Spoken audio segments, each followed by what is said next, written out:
thanks to the supporters of channel member Kevin Thomason. Here we go then, folks. Transfer special director of football style. Which means it's going to be even more random than a usual transfer window would be.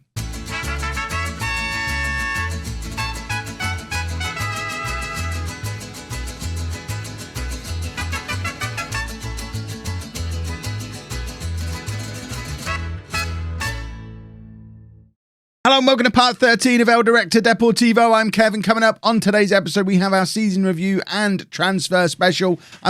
My chair's not in the right place. I've had a few people asking me how transfer special is going to work in this series.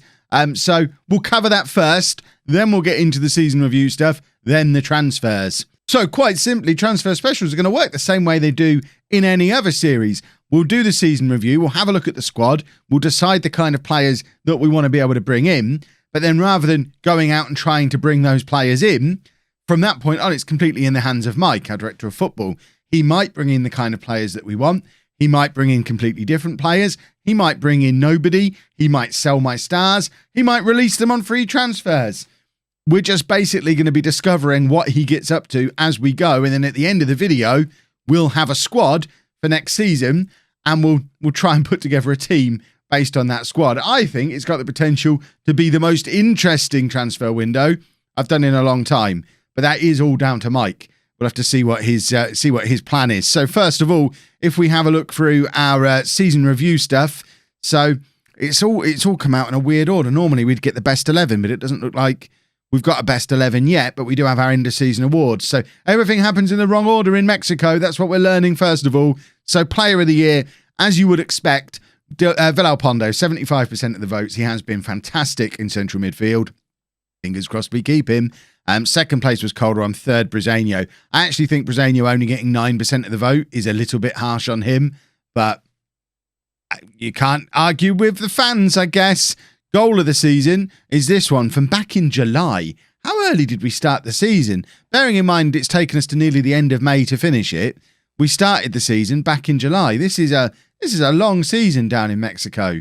But Gonzalez has picked the ball up very deep here, run a long way, and it is a good finish. But it's also the kind of goal you see 10 times a season in Football Manager. Not really sure why that has won goal of the season. Calderon getting Young Player of the Year, which again seems a bit odd when he's one of the older players in the squad. And no signing of the season. Now, I know I didn't make any signings, but there were signings made. I'm wondering if because they were all loans maybe don't count. So because there was no permanent players brought in this year, that's why we don't have a signing of the season. Team of the year then is Godinho in goal. A back four of Calderon, Montes, Brezeño and Sanchez, who of course has now left the club. He went to play for Flamengo reserves down in Brazil. Molina, Gonzalez and Villalpando. Lainez, Antuna on the wings. Then Macias up front, who of course went off to play in China, where he's having a really nice time, scoring a much better goals per game ratio than he had with us. So, I mean, obviously, the Chinese league was always going to be easier than the Mexican league, presumably. So, of these players in the team of the year, of course, we have got a few of these who are here on loan. So, 2 have already left. Montes, Gonzalez, Lainez, all here on loan, but they are here on 2-year loans. So, they're the only 3 that we know will definitely be here next season. Anyone else in that squad could be sold. Top scorer was Brezeño from centre-back with 16 goals. What a season for a centre-back. 16 goals from 45 appearances. Highest average rating, also Brezeño. It's so harsh that he didn't win Player of the Year. How can he only get 9% of the vote as top scorer from defence and highest average rating? Our fans are monsters. Villalpando, most assists on 15. Vasquez, best pass completion, but he's retiring this summer, so we know he's definitely going. Villalpando also getting most man of the match, and Calderon is king of the Naughty Boys Club. Club vision-wise, the board are really happy. In fact, we've become the most reputable team in Mexico. It only took us winning the Apertura and the Clausura back-to-back, and we are now the most reputable team in Mexico. Huzzah for us. Bring on the Champions League.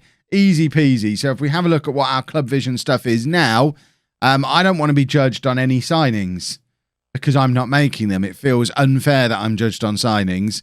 Work within wage budget, sign players to sell for a profit. Again, I don't really want to be judged on that. They've added so much stuff to this 5-year plan and contracts and all this kind of stuff. I'm not doing the contracts. Get rid of all this. The goal for next year is record a Liga MX top half finish. We just won the thing, and you only want a top half finish. Weird, but then challenging for the title again. So we're allowed to have a few years off now. What do the board know that I don't? Oh, they're putting all that back on. Yeah, we're just going to have to hope that Mike has got the same memo, because they weren't happy with me taking all that stuff out. They are looking to improve the training facilities and the youth facilities, which is nice. Dynamics-wise, Molina, Brezeño, Godinho are our top 3 players, and they are all regular starters. So they're our team leaders. That's fine. That works. End of season break. So we're getting 9 days of end of season. This is a really long season.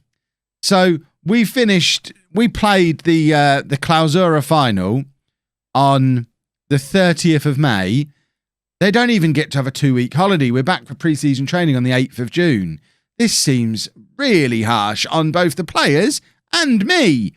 The Liga MX Awards, despite us winning everything and having all the Mexican players, none of our players won any of those awards.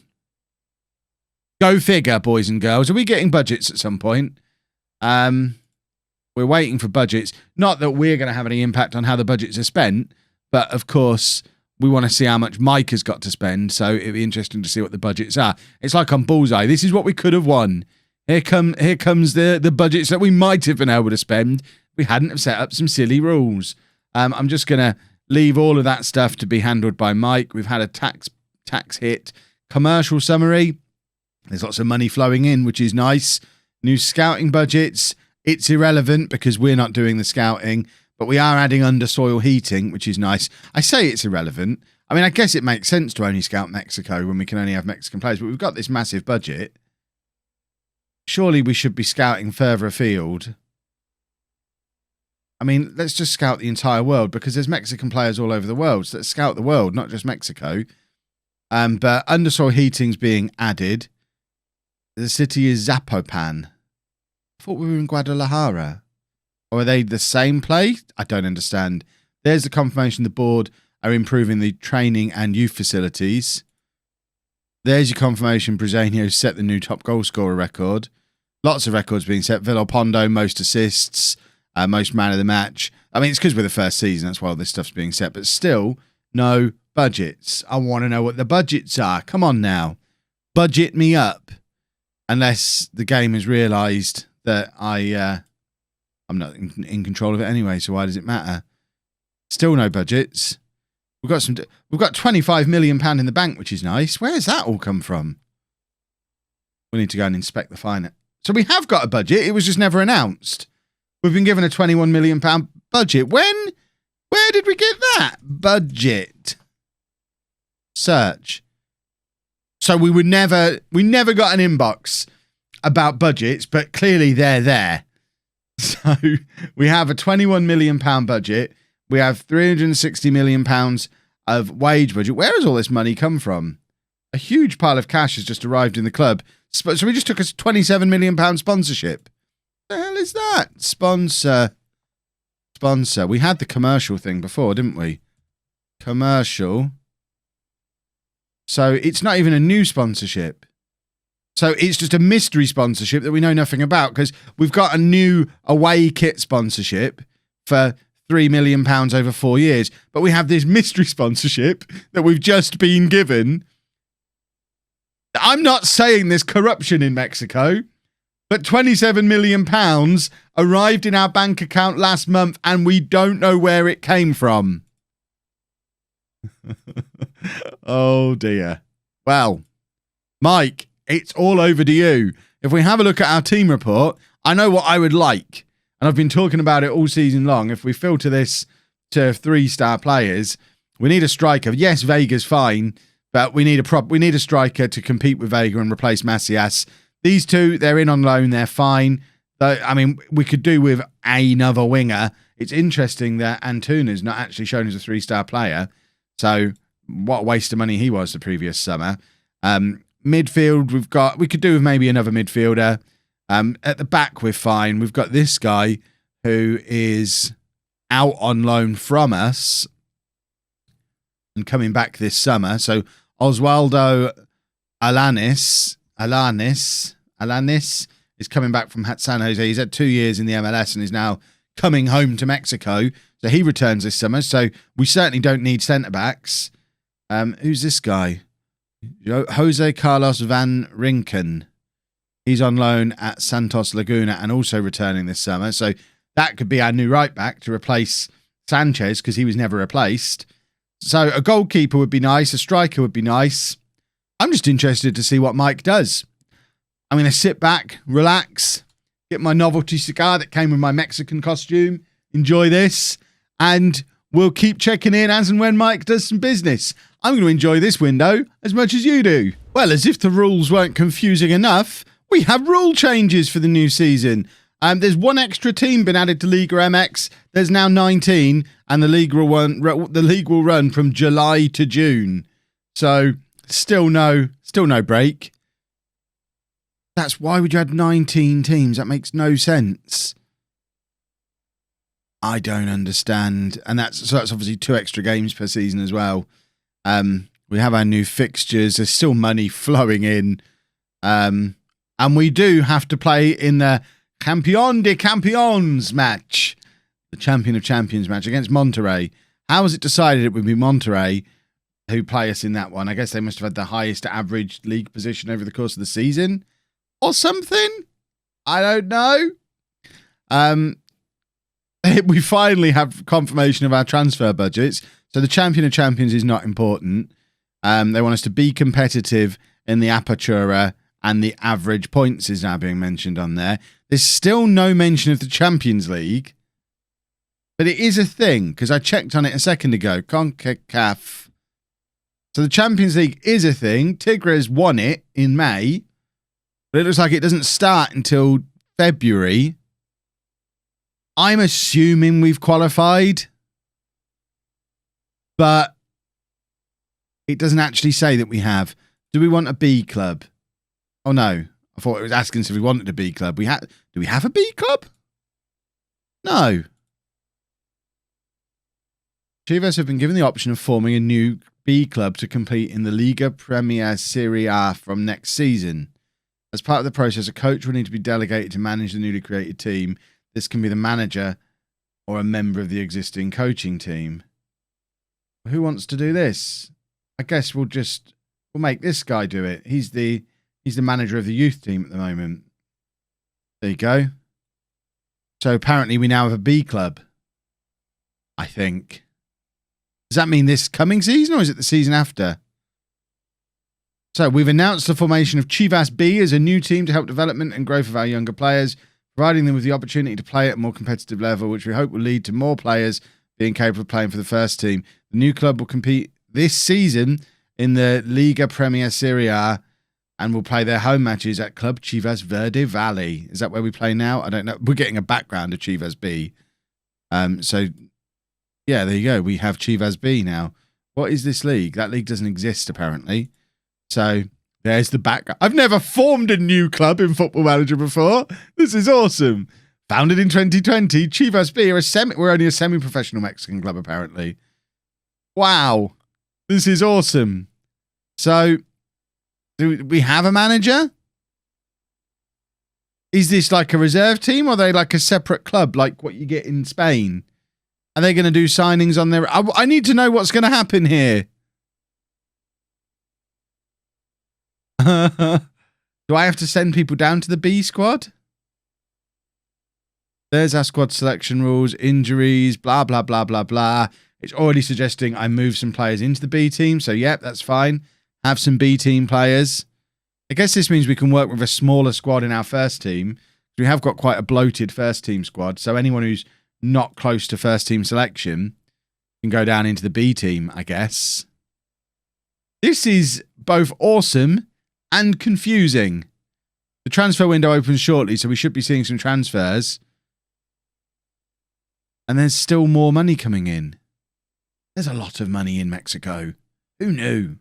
Well, here's the first transfer of the summer. Beltran has gone. £1.4 million. He's gone to Pumas. There was also an offer in from Leon for him. He wasn't exactly a regular starter for me, but he was a very useful squad player to have in that midfield. Still young, still had potential. I certainly wouldn't have been selling him for £1.4 million. I hope Mike has a plan, but at the moment, that plan only involves an £800,000 offer for a 30-year-old goalkeeper who's not any good, which was rejected, and a couple of youth players. And they seem to be more concerned with bringing in staff for the B team. This might have all gone wrong. There is one player who's come in.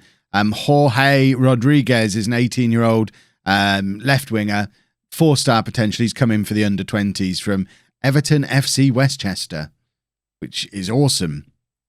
Does that mean he's got American as a second nationality? No, he's just full-on Mexican.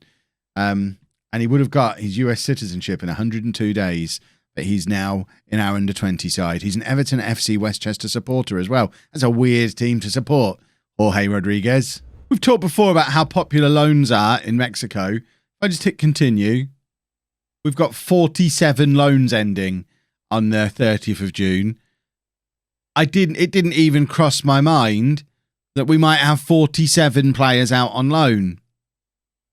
But if you look at the under-20 squad, how do we even field a team? They're all out on loan. How have we got so many players in our under-20s? This is absolute madness. Worryingly, transfer window closes in 5 days. It's only the 1st of July. There has been one more player in and out. Divun Magana, who is trash. He's left on a free transfer. And we've signed this guy, Sergio Sanz, who's a 16-year-old with lots of potential. He's coming from Monterrey for £200,000. Mike, we've got £22 million to spend. Do me some footballers, like ones that are ready now. 16-year-olds, lovely. There must be somebody ready. Go and get me Chicharito. We can get him for £20 million, surely. Well, we've made it through to deadline day. Some good news, bad news. We had an offer for Vega, we accepted an offer for Vega, but he's turned it down, thankfully. So it looks like Alexis Vega will be here next year. We've signed a new goalkeeper, Luis Manuel Garcia, who isn't as good as Godinho, but I mean, Mike's been obsessed with bringing in a cheap goalkeeper all summer. He's now got one, so hopefully he can focus on some other things, because meanwhile, we've lost another right back. Jose Antonio Maduena has gone to Juarez for £300,000, and that means it's 9:15 a.m. on deadline day.